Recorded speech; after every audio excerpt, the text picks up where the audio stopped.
मी काय कोणी लाचार भिकारी आहे? ते माझ्या स्वतःच्या कमाईवर आहे आणि मी ते कागदोपत्री प्रूफ करू शकतो. हे जे ट्रोलर्स आहेत ना, यांना मी कळलं. गुड. दिघे साहेबांच्या आयुष्यातले अनेक पदर जे पहिल्या भागात दाखवता आले नाहीत ते या भागात पाहायला मिळणार आहे. भाग एक ची लांबी थोडी मोठी झाली होती, त्यामुळे त्यातले काही सीन्स काढायला लागले आणि त्याची प्रचंड हळहळ वाटली होती आम्हाला.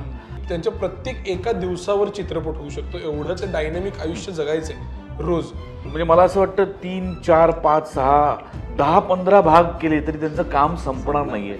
इतकं खूंखार सिनेमा करणार आहे ना, म्हणजे पार्ट 1 काहीच नाही, इतका पार्ट 2 डेंजर आहे. डेंजर माहिती आहे ना, लोक वेडे होणार आहे. प्रवीण म्हणतो मला हा सीन याच लोकेशनला करायचा आहे, तर मंगेश हर तऱ्हेने ते लोकेशन मिळवतो. राजेश खन्नाचा एक डायलॉग आहे, आनंद मरा नहीं, आनंद कभी मरते नहीं. तो हिंदू हित की बात करेगा वही देश पर राज करेगा.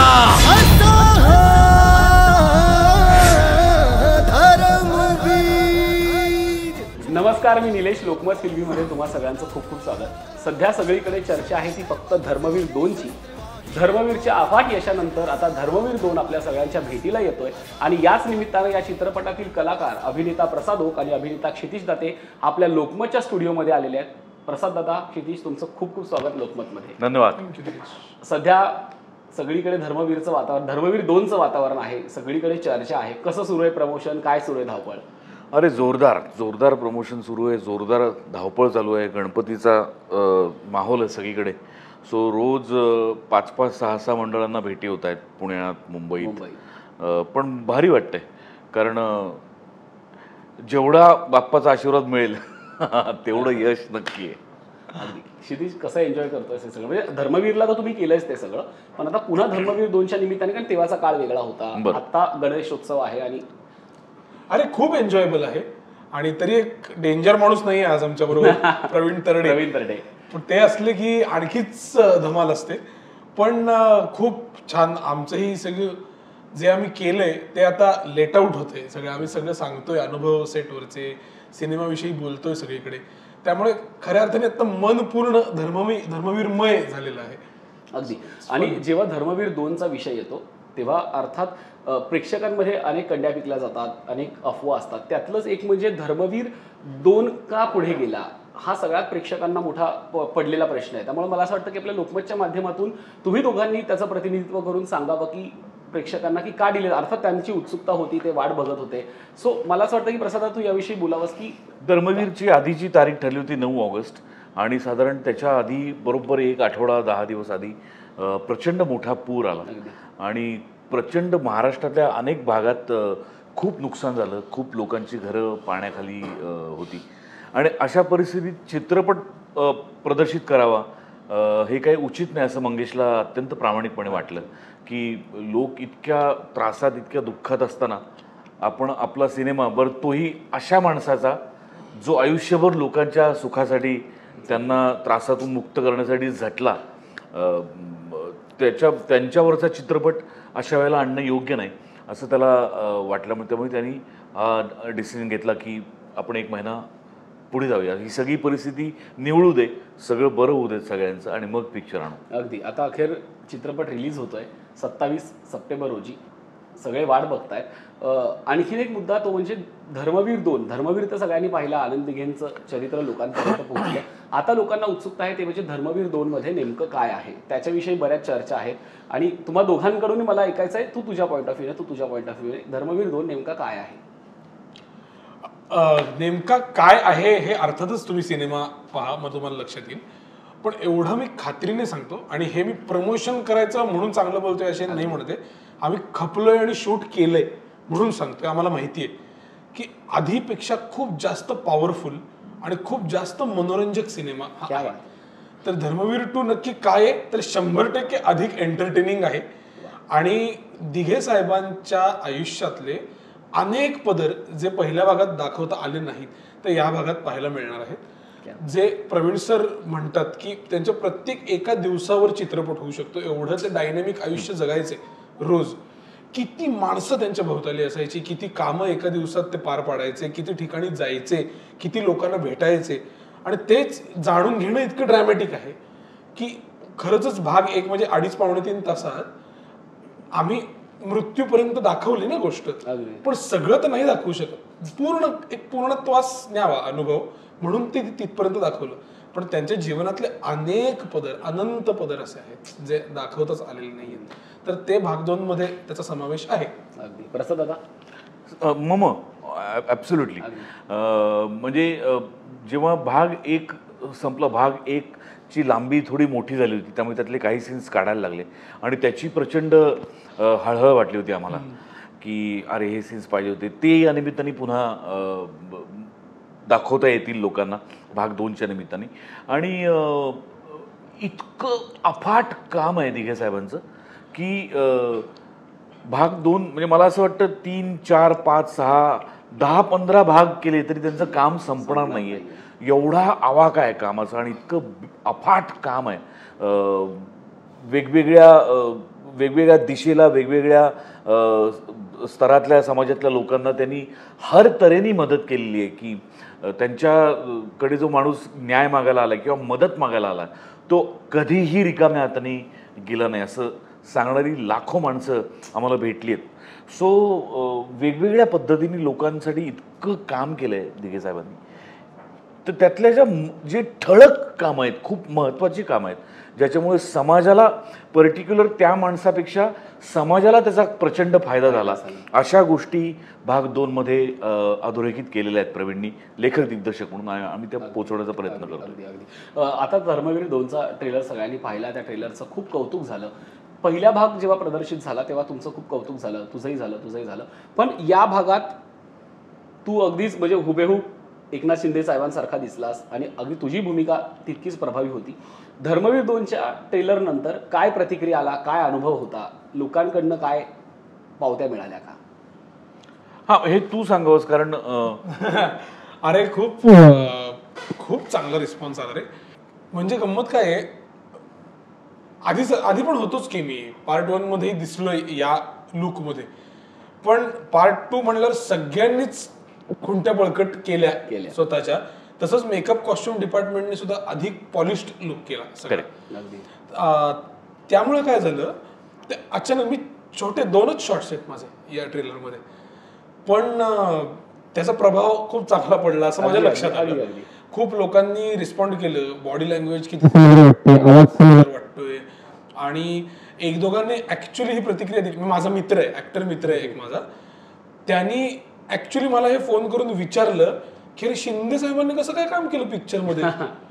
तर मी म्हणलं कुठे काम केलंय, आणि ऍक्च्युली त्याला हे वाटलं होतं एकदा ट्रेलर बघून की त्यांनी काम हे माझ्यासाठी आणि अख्ख्या मेकअप कॉस्ट्युम डिपार्टमेंटसाठी आणि प्रवीण सरांसाठी ही महत्वाची कौतुकाची थाप आहे.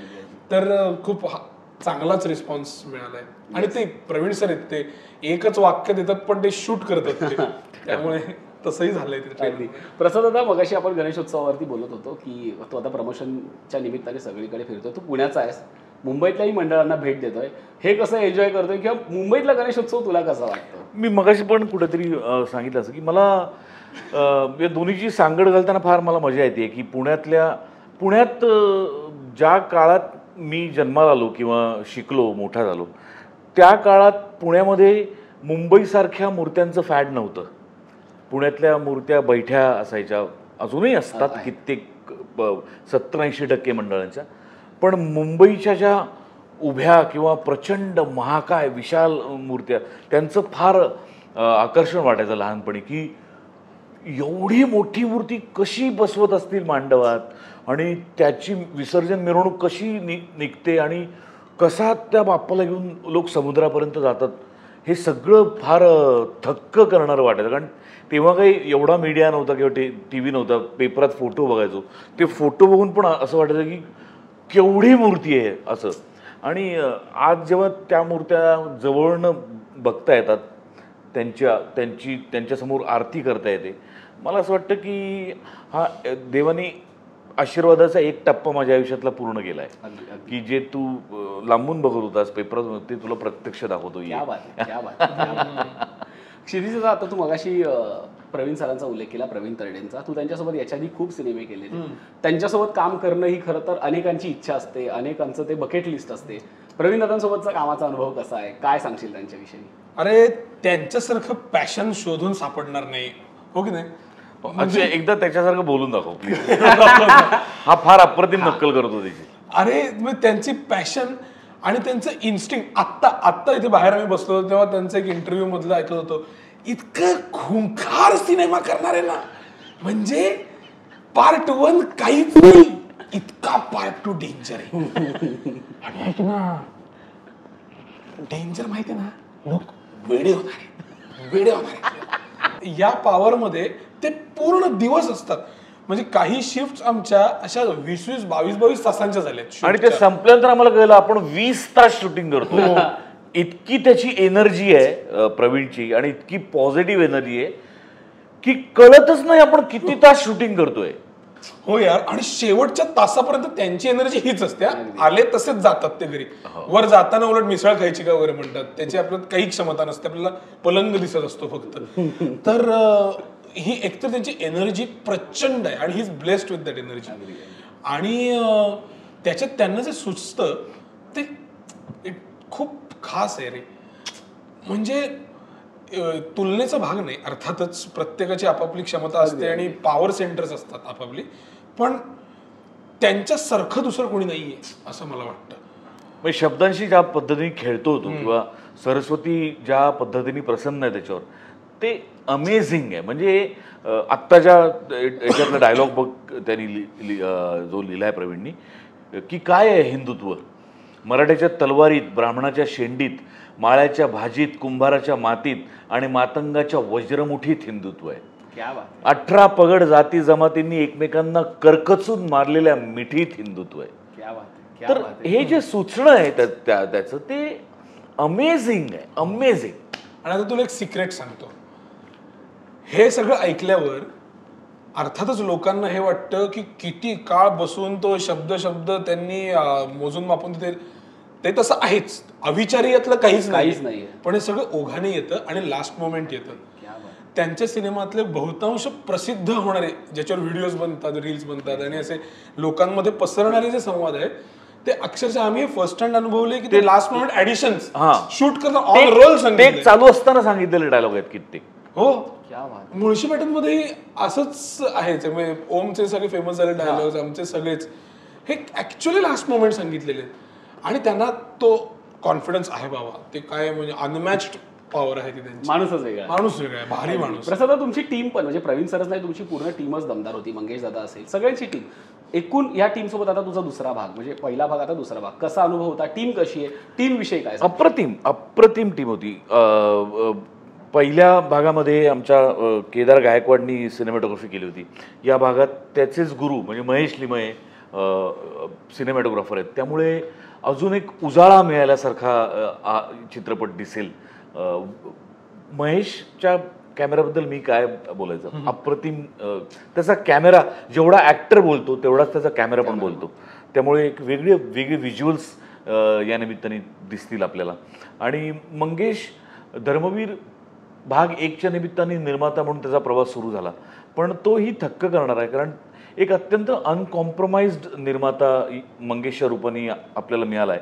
की दिग्दर्शक म्हणतोय की मला हे पाहिजे, मला समजा उदाहरणार्थ मला 700 ज्युनियर्स पाहिजेत, तर युजली मराठी निर्मात्यांचे धाबे दणाणतात एवढा आकडा ऐकल्यानंतर. पण मंगेश त्याला एकदा विचारतो, 700 हवेत नक्की? प्रवीण म्हणतो नक्की. तर 700 ज्युनियर्स आलेले असतात. किंवा प्रवीण म्हणतो मला हा सीन याच लोकेशनला करायचा आहे, तर मंगेश हर तऱ्हेने ते लोकेशन मिळवतो. सो ही जी एक पॅशन आहे ती पूर्ण टीमभर आहे. आणि त्याचं क्रेडिट मंगेशला आणि प्रवीणला द्यायला हवं. प्रवीणला याच्यासाठी कॅप्टन ऑफ द शिप आहे तो. त्याच्या डोक्यातली व्हिज्युअल्स, त्याच्या डोक्यातले सीन उतरवण्याकरता मंगेशही तेवढ्याच हिरिरीने उतरलेला असतो कायम. आणि विशेष अजून कौतुक करायला हवं ते विद्याधर भट्टे, आमचे रंगभूषाकार, ज्यांच्यामुळे आमचं काम लोकांना आवडलं असं म्हटलं तरी ते वावगं ठरणार नाही. कारण ज्या पद्धतीने त्यांनी माझी रंगभूषा किंवा दातेजी किंवा या भाग 2मध्ये तुम्हाला अजून खूप वेगळी कॅरेक्टर्स बघायला मिळणार आहेत. ज्यांचा गेटअप बघून पण तुम्ही प्रेक्षक थक्क होणार आहात. पण त्या माणसाचं डिटेलिंग, इतक्या वर्षाचा अनुभव, इतका सिनियर माणूस आहे भट्टे काका, त्यांचं म्हणजे त्यांचा उल्लेख केल्याशिवाय पुढे जाऊ शकत नाही. किंवा जिनी आत्ता या भागाचं कॉस्ट्युम केलं मानसी, सगळीच ओव्हरऑल, अविनाश विश्वजित आमचे संगीतकार, मयूर हरदास आमचा एडिटर, सगळेच, किंवा मंगेशचे असिस्टंट म्हणून जे काम करतात किंवा मंगेशबरोबर सहनिर्माते म्हणून जे काम करतात आमचे सचिन नारकर असतील, त्याच्यानंतर आमचा अजय भोसले असेल, तुषार असेल, अतुल साळवे असेल, कोणी अत्यंत दमदार आणि पॅशनेट टीम आहे. त्यामुळे जे आत्ता मी म्हटलं की 20 तास पण प्रवीण शूटिंग करू शकतो, केलेलंच आहे आम्ही.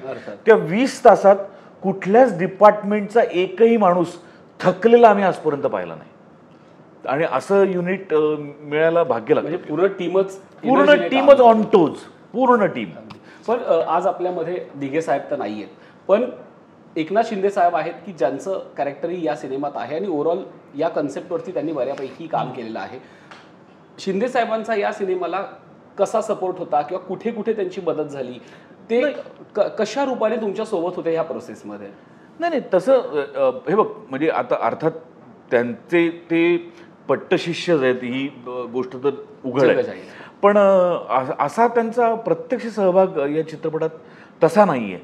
म्हणजे भाग 1च्या वेळेला जेव्हा ते नगरविकास मंत्री होते तेव्हा ते 2दा-3दा सेटवर आले होते, काय चाललंय काय नाही बघायला. या वेळेला तर ते एकदाही आले नाहीत. अर्थात मुख्यमंत्री म्हणून त्यांचा व्यापही वाढलेला आहे प्रचंड. कदाचित तुमच्यावरचा विश्वासही असेल.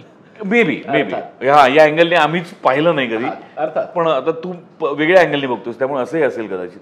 पण असा म्हणजे आमच्या कानावर तरी असं कधीच नाही की कुठल्या सीनमध्ये त्यांनी काही हस्तक्षेप केला किंवा त्यांनी स्क्रिप्ट वाचायला मागितली आहे किंवा त्यांनी येऊन चित्रपट बघितला आणि सांगितलं की हे मला नाही आवडलं, असं कधीच घडल्याचं आमच्या तरी ऐकिवात नाही अजिबात. त्यामुळे त्यांचा पाठिंबा आहे, त्यांचा सहभाग नाही आहे या प्रोसेसमध्ये, थोडक्यात सांगायचं तर. म्हणजे थोडक्यात काय, पार्ट 1च्या वेळेला आता दिघे साहेबांवर सिनेमा बनतोय, आपल्या ठाण्यात बनतोय म्हटल्यावर किमान पक्षी काही चुकीचं जाऊ नये ना. बरोबर. ह्यासाठी जो एक फिल्टर असावा लागतो, फिल्टर सुद्धा पेक्षा एक चेक मारावा लागतो ना कोणतरी. आता त्यांनी अर्थात त्यामुळे प्रवीण सरांना खूप घटना किस्से त्यांनी सांगितलेत, असा रिसर्चचा सहभाग आहे त्यांचा. म्हणजे पहिल्या भागाच्या वेळेला अगदीच सांगायचं तर त्यांनी मंगेशला हे सांगितलं होतं. हे मला खूप काळानंतर मला मंगेशने सांगितलं की दिघे साहेबांची भूमिका कोण करणार आहे, तो माणूस नीट पडताळून पहा, त्याच्याकडनं काही चूक होता कामा नये कामात, आणि जमलं तर त्याचा मेकअप झाल्यानंतरचा फोटो मला पाठवा. म्हणजे त्यांनी त्यांची भूमिका असणार आहे का, तो रोल कोण करणार आहे हे नाही विचारलं. हो नाही विचारलं. ही फार गमतीची गोष्ट वाटते मला. अगदी अगदी. म्हणजे त्यांनी सुद्धा कलाकारांना त्या पद्धतीनं फ्रीडम 100% आहे. पण म्हणूनच पण आता शेवटी कसं आहे की एकनाथ शिंदेचं नाव ह्या सिनेमाशी जोडलं गेलेलं आहे आणि एकूणच आपण सगळ्यांना माहिती आहे. त्यामुळे सोशल मीडियावर कुठे असाही कल आहे की हा सिनेमा काही पक्षाशी रिलेटेड आहे का. असं तुम्हाला कलाकार म्हणून तशी कधी भीती वाटली का ह्या प्रोसेसमध्ये की आपण कुठल्या पक्षाशी बांधील आहोत का, किंवा तसं आपल्या मागे कुठलं नाव जोडलं जातं का, अशा पद्धतीचं कधी वातावरण किंवा अशी कधी भीती वाटली का? हे बघ कसं आहे, लक्षात घे, भाग 1 आल्यानंतर जे काही राजकारणात घडलं त्याचा आणि आमचा कलाकार म्हणून अर्थात तसा काही संबंध येत नाही. जेव्हा अरे मी मंगेशनी मला फोन करून सांगितलं की 2 तास वेळ काढून ठाण्यात ये, माझं काम आहे. मी ठाण्यात गेलो, अचानक विद्याधर भट्टे समोर आले आणि ते म्हणले बसा. मी म्हटलं कशासाठी? ते म्हणले मेकअप करायचा आहे तुम्हाला. मी म्हटलं कसला मेकअप? ते म्हणले मंगेशने काही सांगितलं नाही का तुम्हाला? मी म्हटलं नाही. ते म्हणले बसा बसा, तो येईल मग तोपर्यंत आपण ट्राय तर करू. किती रॅन्डम आहे रे. असं सांगून माझा मेकअप केलाय, गेटअप केलाय. आणि पहिल्यांदा मला वाटलं दाढी मिशी कुठली ऐतिहासिक भूमिका आहे का काय आहे. एक नॉर्मल माणसाचा वीग आला आणि मग मी कन्फ्यूज होतो की हे. आणि मग मंगेश थोड्या वेळाने आला. मी म्हटलं मंगेश हा कुणाचा गेटअप आहे? तो म्हणला तुला कळलं नाही? म्हटलं नाही मला कळतंय पण मला भीती वाटते, मला तू सांग. तो म्हणला दिघे साहेबांचा गेटअप आहे, आपण दिघे साहेबांवर पिक्चर करतोय धर्मवीर नावाचा आणि त्याच्यासाठी आम्ही ऑडिशन्स घेतोय म्हणून तुला बोलवलंय. म्हणजे त्यांनी मला सांगितलं पण नव्हतं, इतक्या रॅन्डमली त्यांनी बोलवलेलं आहे. सो आम्ही या संपूर्ण प्रवासाकडे, या कलाकृतीकडे, भाग 1 काय, भाग 2 काय, एक नॉर्मल चित्रपट कसा येतो आमच्या आयुष्यात, त्या दृष्टीने आम्ही पाहिलं की मी तर या दृष्टीने पाहिलं की एक अत्यंत महत्त्वाची आणि एका उत्तुंग व्यक्तिमत्वाची भूमिका आपल्या वाट्याला आली आहे, ज्याचे लाखो करोडो फॉलोअर्स आहेत, ज्याला देव मानणारी लोक प्रचंड मोठ्या संख्येने आहेत. सो त्यांचा आदर राखला गेला पाहिजे, त्यांच्या भावना कुठेही दुखावल्या जाणार नाहीत इतपत आपल्याला ते कॅरेक्टर उभं करायचं आहे, ते जिवंत करायचं आहे पडद्यावरती. सो त्याचं भान ठेवून मी एक अत्यंत चॅलेंजिंग व्यक्तिरेखा आणि एक वेगळ्या धाटणीचा चित्रपट आणि अर्थात प्रवीण, या सगळ्या गोष्टींचा विचार करून या चित्रपटाकडे तेव्हाही पाहिलं, आजही त्याच दृष्टीने बघतो. अगदी अगदी. याच निमित्ताने तुम्हाला दोघांना एक प्रश्न होता की पहिल्या भागात असे खूप सीन होते जे प्रेक्षकांना खूप जवळचे वाटले, ते रील्सच्या रूपाने व्हायरल झाले, लोकांनी त्याला डोक्यावर घेतलं. तुम्हा दोघांनाही हा प्रश्न आहे की या चित्रपटातले असे कुठले सीन आहेत, कुठला प्रसंग आहे, अगदी तो पूर्णच सांगावा असं नाही कारण की प्रेक्षकांना चित्रपट पाहायचा सगळे, पण असा कुठला एखादा प्रसंग आहे जो खूप जवळचा आहे? सगळे ही सेड इट, खरंच सगळे. मी तुला मगाशी म्हणला ना, खरंच सांगतो तुला, पहिल्या भागापेक्षा म्हणजे मलाच स्वतःला असं वाटलं होतं की आता दुसऱ्या भागात प्रवीण काय करणार. मला असं वाटलं आता सगळं या भागात प्रवीणचं ओतून झालं, आता काय करणार. आणि माझ्या अपेक्षेला म्हणजे त्यांनी इतकं हाणून पाडलं प्रवीणनी, त्यांनी दुप्पट ताकदीने हा चित्रपट लिहिला. पहिल्यापेक्षा अत्यंत दमदार पटकथा भाग 2ची आहे, पहिल्यापेक्षा कितीतरी पट ताकदीचे संवाद भाग 2मध्ये आहेत, आणि पहिल्यापेक्षा कित्येक अजून मातब्बर नटमंडळी भाग 2मध्ये आहेत. नटांची मांदियाळीच तुला पाहायला मिळेल भाग 2मध्ये, आणि त्यांच्या व्यक्तिरेखा पण फार इंटरेस्टिंग आहे सगळ्यांच्या. सो अत्यंत रंजक भाग आहे दुसरा सुद्धा. त्यामुळे याच्यात प्रत्येक सीनचे, प्रत्येक घटनेचे च्या रील्स होऊ शकतात असं मला तरी वाटतं. क्या बात आहे, क्या बात आहे. क्षितिज, तुला विचारेन की तू शिंदे साहेबांची भूमिका करतोय या सिनेमात, तू जवळजवळ शिंदे साहेबांसारखाच दिसतोय, हे आता सगळ्यांनीच तुला सांगितलेलं आहे. असा कुठला प्रसंग झालाय का किंवा तू त्याच भूमिकेत असतो, शिंदे साहेबांचा गेटअप वगैरे, बाजूला शिंदे साहेब असतात, जेव्हा असा प्रसंग येतो तेव्हा मनात काय भावना असते? ते एकदाच झालं ट्रेलर लॉन्चला, हेच म्हणतोयस ना, म्हणजे मी त्यांच्या लुकमध्ये आणि ते समोर आहे. अरे मला खूप संकोच होतो, खरंच अवघड आहे फेस करणं. म्हणजे काही अर्थात एकदा आपण परफॉर्मन्स झोनमध्ये गेल्यावर ते सगळं गळून पडतं, पण ही कल्पना माझ्यासाठी भीतीदायकच असते. पूर्वी एकदा असं झालं होतं, म्हणजे पार्ट 1च्या वेळेला काय गुरुपौर्णिमेच्या गाण्याचा लॉन्च होता ना, त्या ब्लू सी, जेव्हा तो सगळा प्रसंग घडला, पहिल्यांदा प्रसाद दादा लुकमध्ये पाहिलं साहेबांनी. आणि पण काय हेच उत्तर आहे की अवघड आहे ते.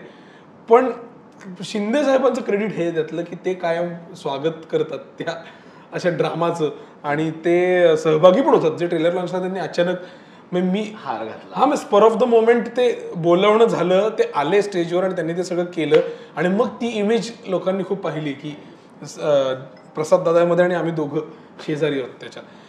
तर पण इट इज व्हेरी ट्रिकी त्याची कल्पना करणं, आणि मला नको नको नको नको वाटत असतं, पण तिथे गेल्यावर ते मॅजिक तयार होतच. प्रेक्षकांना आणखी एक प्रश्न पडलाय, तो म्हणजे पहिल्या भागात मंगेश देसाई त्या चित्रपटाचा शेवट करतात आणि स्वर्गीय आनंद दिघेंच्या मृत्यूविषयी एक प्रश्नचिन्ह उपस्थित करतात. आता प्रेक्षकांना उत्सुकता आहे की आम्ही सिनेमागृहात जाणार आहे, पण या प्रश्नाविषयी काही उकल होईल का? राजेश खन्नाचा एक डायलॉग आहे, आनंद मरा नाही, आनंद कभी मरते नाही. क्या बात आहे. आणि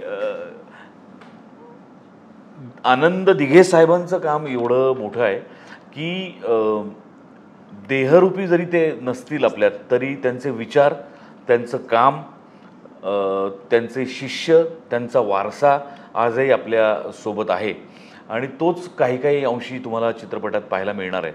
आता दिघे साहेब परत कसे दिसतात हे मी आत्ता फोडू नाही शकत, ते त्याच्यासाठी तुम्हाला चित्रपट पाहायला लागणार. अगदी अगदी. पण तुलाच विचारेन मी, तू आज म्हणजे ते जवळजवळ कॅरेक्टर जगलेला आहेस, दिघे साहेबांची भूमिका तू जगलेला आहे, ते प्रेम तुला महाराष्ट्रानं दिलेलं आहे, अगदी सगळ्या म्हणजे बहिणींचं प्रेम बघितलंय आपण, रस्त्यावरती तुला लोक मिठी मारतात, पाया पडतात, हे सगळं बघितलेलं आहे. पण एखादं पात्र साकारत असताना ते पात्र आपल्यालाही रुजत असतं, मुरत असतं. आनंद साहेबांचं पात्र घेऊन कधी घरी गेलायस का, किंवा त्यातलं एखादं वाक्य घेऊन घरी गेलायस का, किंवा घरापर्यंत ते पात्र कधी गेले का, किंवा त्यातलं एखादं वाक्य वगैरे असं काही? नाही, असं नाही होत रे. आणि असं होतं का बोलताना सहज असं त्यांचं एखादं वाक्य आलंय असं ओघा ओघात? नाही, हे बघ, आता सगळ्यात त्या माणसाचा मला आवडलेला गुणधर्म एक म्हणजे जनसंचय प्रचंड. करोडो करोडो लोक जोडले होते त्या माणसाने. आणि मी विचार करतो की आपण किती क्षुल्लक होत यार, आपल्याला 4 मित्र नाही सांभाळता येत. या माणसाने शहराच्या शहर राज्याच्या राज्य जोडली होती असा माणूस. किंवा दुसऱ्या बाजूनी बघायला गेलं तर स्वॅग पण आहे त्यांचा जो टेरिफिक आहे. म्हणजे एक तर खूप कमी बोलायचे ते, पण डोळ्यांनी बोलायचे. म्हणजे की आम्हाला की जे लोक येऊन सांगायचे, अनेक किस्से सांगितले दिघेसाहेब असतील, तर त्यातली एक कॉमन गोष्ट अशी होती की आता समजा हा माणूस दिघेसाहेबांना काहीतरी सांगतोय, त्याचं दुःख त्याची अडचण काहीतरी सांगतोय, अच्छा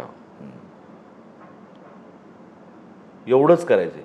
मग इकडे समजा कोणी उभे असतील, काय स्वतः साहेब असतील, समजा एकनाथ शिंदे साहेब असतील, रवी फाटक असतील, कोणी असेल, नरेश म्हस्के असतील, जे त्यावेळेचे कार्यकर्ते, ज्याच्याकडे बघायचे त्याला न बोलता कळायचं की या माणसाला घेऊन काय करायचंय, कुठे जायचंय, फिनिश.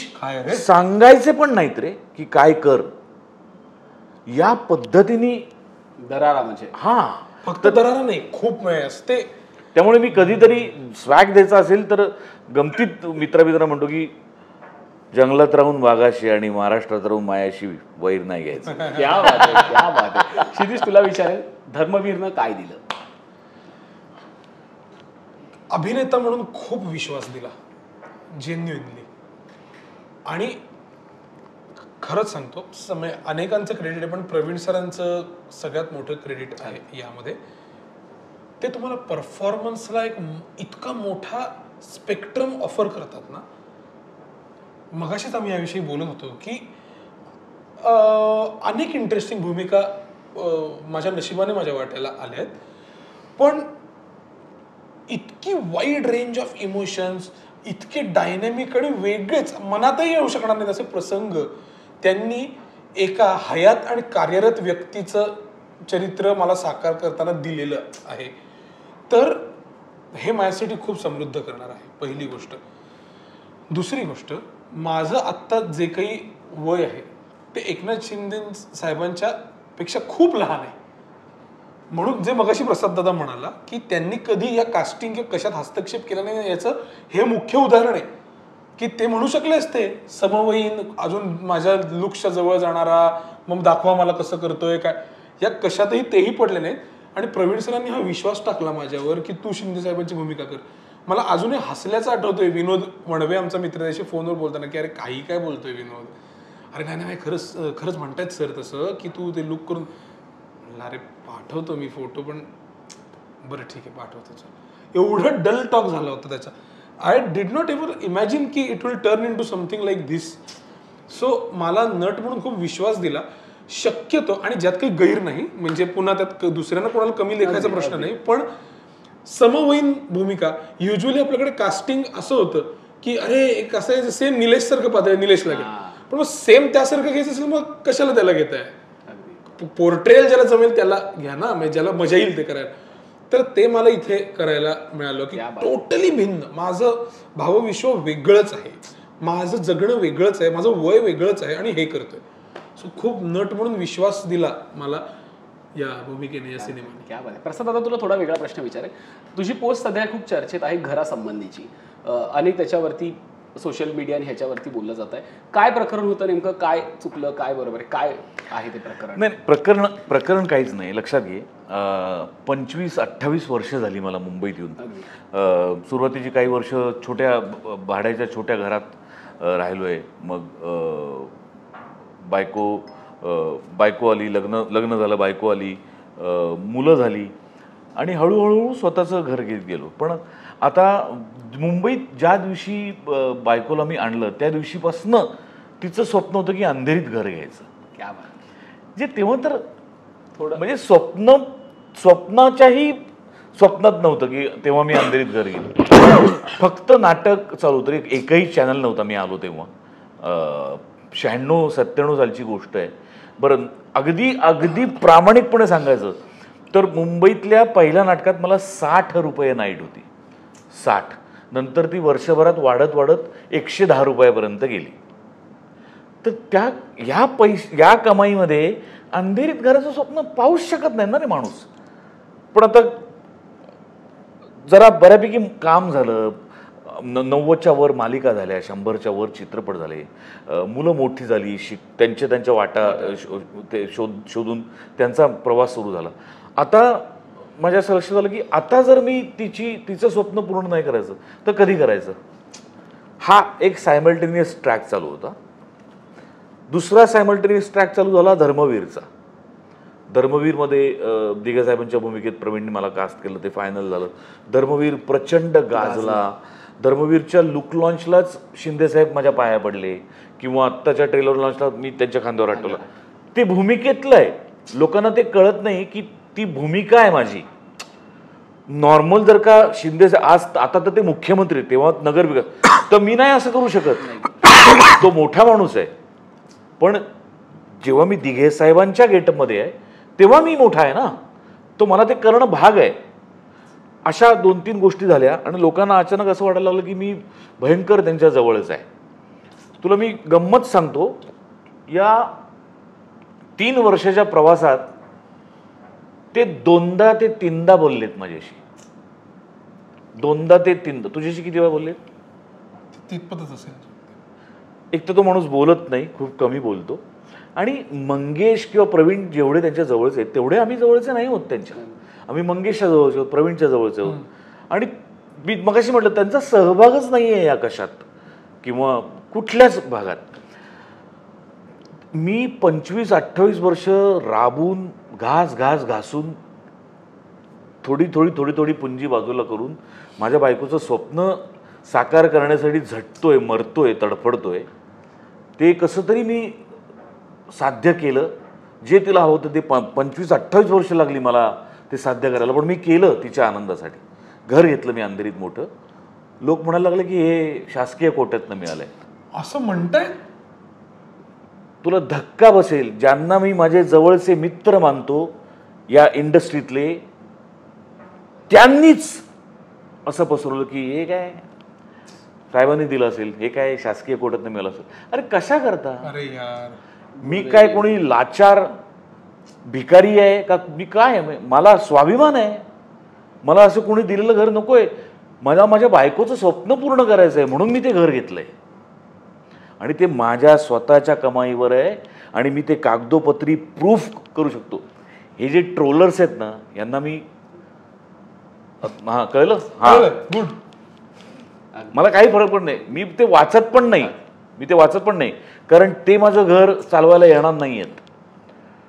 त्या घराच्या वास्तुशांतीच्या दिवशी मी आमच्या आदल्या दिवशी सेटवर त्यांचे PA आले होते.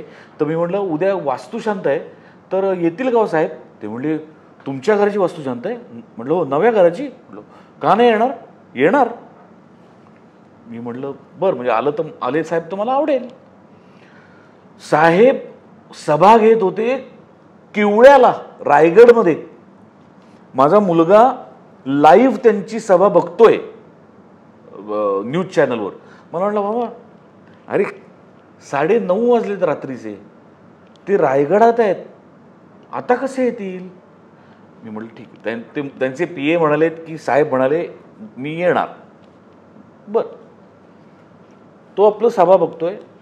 सभा संपली त्यांची, 10 वाजले. 11 वाजता माणूस घरी टच. बरं, मोठेपणा काय बघ, लक्षात घे. मी काही त्यांचा हे नाही काय म्हणतात त्यांचा हुजऱ्या किंवा असं काही नाही. त्या माणसाचा खरा सच्चेपणा, मोठेपणा काय सांगतोय. घरी आल्यानंतर पहिल्यांदा त्यांनी मला विचारलं, प्रसादजी जेवण किती लोकांचं आहे? मी म्हटलं म्हणजे साहेब? नाही, आपला स्टाफ सगळा, सिक्युरिटी आणि माझे PA एक 17-18 लोक आहेत. म्हटलं साहेब 25-30 लोकांचं जेवण आहे. हां. त्यांनी स्वतःबद्दल नाही विचारलं. त्यांनी त्यांच्याबरोबर जे त्यांचे कॉन्वॉयचे ड्रायव्हर असतील, त्यांची सिक्युरिटीवाले असतील, सगळे पोलीस स्टाफ जो सगळ्या बरोबर असेल तो, त्यांचे PA, यांच्या जेवणा खाण्याची आधी चौकशी केली माझ्याकडे. याला म्हणतात मनाने मोठा असलेला माणूस. आणि ते वास्तुशांतीचे फोटो मी पोस्ट केले. लोकांना असं वाटतं की असं नाही आहे रे, अगदी असं नाही आहे, तुझं असं सगळं नसतं, सगळ्यांनी बघितलं. असं नसतं. माणसाचं स्वतःचं पण काही असतं की नाही, स्वकमाई, स्वाभिमान, आईवडिलांची पुण्याई, बायकोची साथ, मुलांच्या शुभेच्छा, पूर्वजांची पुण्याई, माझं 30 वर्षाचं संचित, या सगळ्या गोष्टी असतात की नाही. एक राजकीय माणूस आयुष्यात आला जो प्रचंड मोठ्या पोस्टवर आहे की सगळं त्याचं. मला कोणाचाही राजाश्रय नको. मला मला मला त्यांची माझी ओळख आहे. मला तो माणूस प्रचंड खूप आवडतो. तो अत्यंत स्वच्छ मनाने लोकांची कामं करणारा माणूस आहे आणि मी ते पाहिलं डोळ्यांनी. ह्याच्या पलीकडे मला त्यांच्याकडून काही अपेक्षा नाही. त्यामुळे माझं घर हे मी माझ्या स्वतःच्या हिमतीवर माझ्या घामाच्या पैशाने घेतलेलं आहे. क्या बात आहे, ते क्या तुझं कुठले- struggle सगळ्यांनी बघितलंय दादा. हां, त्यामुळे हे ट्रोलर बिलर फालतू लोक आहेत रे, मी लक्ष पण देतो. अगदी अगदी अगदी प्रसाद दादा. पण हे सगळं एका बाजूला आहे आणि दुसरी एक आनंदाची बातमी आहे. आणि ती अर्थात आनंदाची बातमी म्हणजे BMW गाडी. येस. आणि तुझी पोस्ट की मुलगा बाप झाला आणि त्या एका पोस्ट सगळ्या इंडस्ट्री चैतन्य आलं. एक वेगळा विचार सगळ्यांमध्ये आला. काय भावना आहे? Thank you. मला असं भावना म्हणण्यापेक्षा मला असं तुला विचारायचं आहे, BMW गाडीला स्पर्श करताना काय वाटलं किंवा तिचं स्टेअरिंग हातात घेताना अरे काय मला वाटलं? माझे डोळे पाणावले होते. हा स्वप्नेश, हा जो आत्ता आमच्याबरोबर आहे फोटोग्राफर व्हिडिओ, हाच त्या दिवशी होता आमचे फोटो काढायला. तो जर्मनीत असतो माझा मोठा मुलगा. तो तिकडेच शिकला, तिकडेच त्याचा जॉब चालू आहे. आणि त्याच्या असं लक्षात आलं की आता वर्षभरापूर्वीच बाबांनी घर घेतलं आहे, तर आता काही बाबा गाडी घेणार नाही. आणि मुळात मला अशा गाड्यांचा शौक नाही. मला आपली साधी गाडी आहे कुठली तरी, ज्याने प्रवास करता येतोय. कारण मध्यमवर्गीय मनोवृत्ती, जे मी आत्ता इतक्या वेळ बोललो घराच्या बाबतीत, तेच की या लेवलची गाडी घ्यायची आहे तर मग त्यापेक्षा एक पुण्यात एखादा फ्लॅट घे ना. वसई विरारला, नायगावला एक फ्लॅट मिळेल याच किमतीत. कशाला त्या गाड्यांवरती एवढे खर्च. या मनोवृत्तीत मी वाढलेला माणूस. माझी आई, माझे वडील सगळे मध्यमवर्गीय. वाड्यात एका खोलीत आमचं 4 जणांचं कुटुंब, या परिस्थितीत मी वाढलेला आहे रे. सो माझा मुलगा मला पुरता ओळखून होता. त्याला माहिती होतं की मी ही गाडी स्वतःहून घेणार नाही. त्यामुळे त्याच्या वाढदिवसाला मी जेव्हा त्याला विचारलं तुला काय गिफ्ट पाहिजे, तो म्हणला नाही मला काय नको गिफ्ट, मला काय नको. म्हणणार आहे असं कसं? तो म्हणणार आहे मला काय नको बाबा, दरवर्षी काय, पुढच्या वर्षी बघू. आणि त्यांनी फोन ठेवून दिला. तर मला काही कळलं नाही हे काय असं कॉन्व्हर्सेशन कधी झालं नाही आमच्यात. पण तोपर्यंत बायकोचं, छोट्या मुलाचं आणि त्याचं प्लॅनिंग झालं होतं सगळं. त्याच्याच वाढदिवसाच्या आधी एक दिवस 2 दिवस आधी तो जर्मनीवरून आला. त्यांनी मला ही गाडी गिफ्ट दिली आणि तो गिफ्ट. क्या बात आहे. आणि भरून त्याचं नाव सार्थक. त्यामुळे खरंच आयुष्याचं सार्थक झाल्याचा तो प्रसंग होता प्रत्येक वडिलांसाठी. अरे 100%. आणि मला जास्त अभिमान माझ्या बायकोचा वाटतो की त्या मुलाच्या डोक्यात हा विचार यावा, या पद्धतीचे संस्कार माझ्या बायकोने त्याच्यावर केलेले आहेत. की प्रत्येक वर्षी बापाकडनंच काय गिफ्ट घ्यायचं. आता आपण पण कमावतोय ना, आपल्याला पण नोकरीला, तर आपण बापाला गिफ्ट द्यायचं. आणि असं गिफ्ट द्यावं जे तो आयुष्यात कधी स्वतःहून घेणार नाही. या निमित्ताने खरं तर मंजिरी वहिनींसुद्धा आपल्याला कौतुक करायला हवं. Yes, की yes.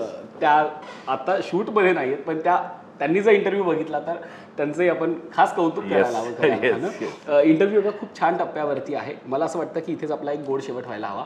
धर्मवीर काय आहे, लोकांनी तो का पाहावा आणि चित्रपटगृहात त्यांना कसं यायचं त्याचं आव्हान. मी खूप बोललो, कारण लोक म्हणतील आता बास रे, याला बोलू दे. नाही. धर्मवीर भाग 2 मुक्काम पोस्ट ठाणे साहेबांच्या हिंदुत्वाची गोष्ट. एका अत्यंत ज्वलंत आणि समृद्ध आयुष्य जगलेल्या माणसाचा हा चित्रपट आहे. भाग 1 त्यांचाच होता, भाग 2 ही त्यांचाच आहे. आणि आनंद दिघेंचं आयुष्य हे एका सिनेमात मावणारं नाही. आणि प्रवीण तरडे मनोरंजक सिनेमाचं वचन घेऊन येत आहेत, म्हणजे तो खरंच खूप मनोरंजक आहे.